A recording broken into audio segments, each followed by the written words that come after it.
কৃষ্ণ লীলাকে উত্তম বললেন কেন?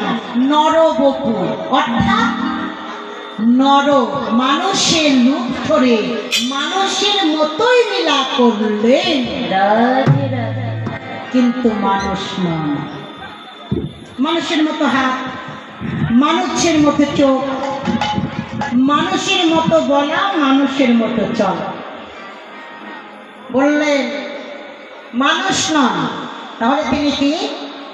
শাস্ত্রে বললেন ঈশ্বর পরমা কৃষ্ণ, পরমা কৃষ্ণ সচ্চিদানন্দ বিগ্রহ,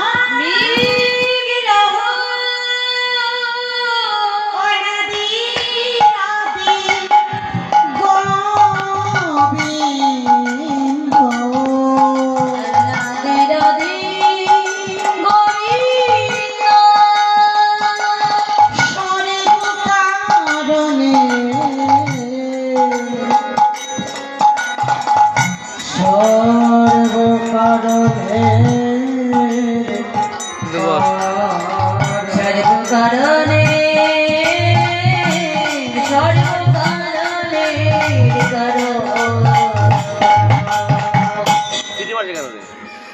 যারে কৃপায় সাগর ভরা জল, সাগর ভরা